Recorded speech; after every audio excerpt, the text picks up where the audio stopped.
We are to grieve, but we are to grieve with hope. We are to mourn our loss, but we do so in the light of the empty cross and empty tomb of Jesus Christ. We weep and mourn because that's the way we were created to respond to death. But we are also a new creation that believes that the resurrection of Jesus changes everything. That was, of course, Jesus' message to Martha and Mary and to all who would hear their story. I am the resurrection and the life. Those who believe in me, even though they die, will live, and everyone who lives and believes in me will never die. Jesus never makes empty promises or meaningless statements. Those who are in Jesus Christ need not grieve without hope. They do not shed empty tears.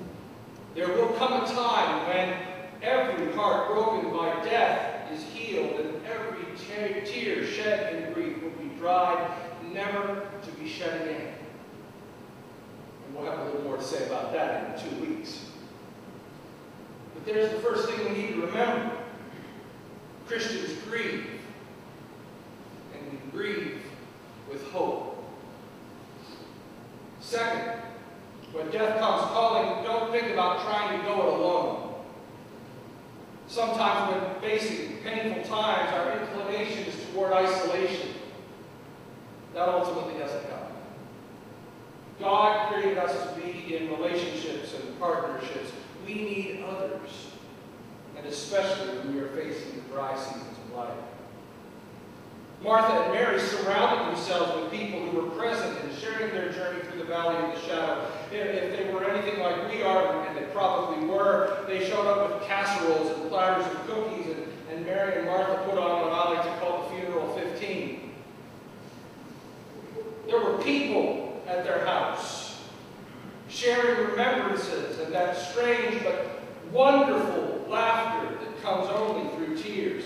Mary and Martha leaned upon their community to help them through the dry time. There's a lesson for us.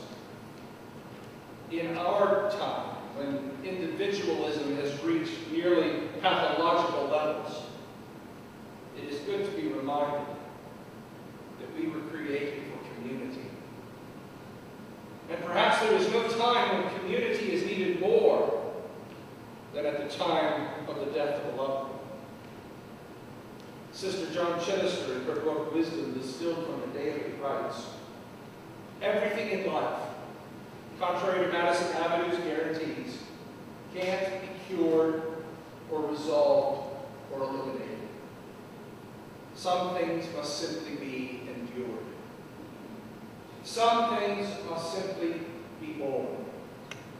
Some things must simply be accepted.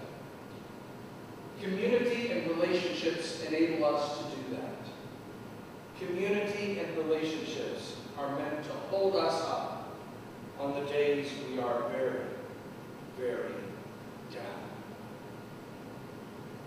When death comes calling, it is no time for bravery and pulling yourself up by your own bootstraps.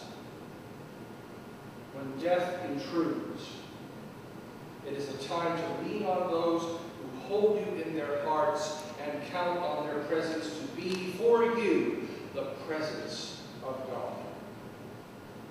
Where the community is gathered, God is in the midst.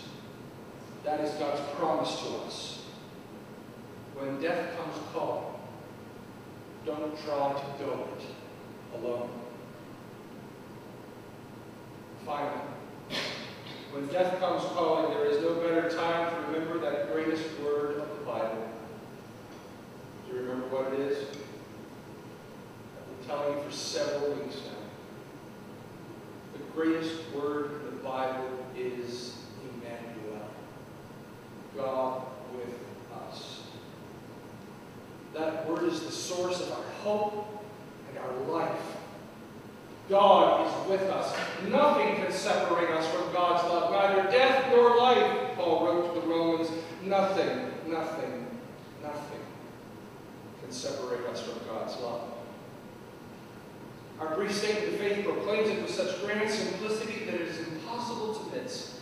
In life and in death, we belong to God. The one who is the resurrection and the life has gone before us, defeating the powers of sin and death and opening the way to life everlasting.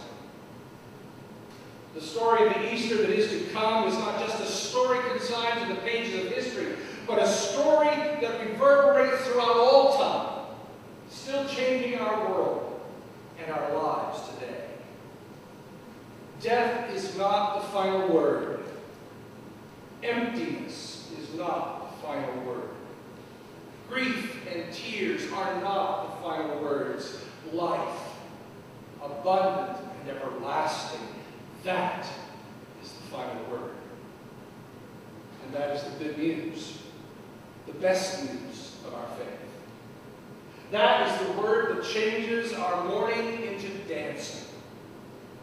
That is the word that transforms our tears into compassion for others.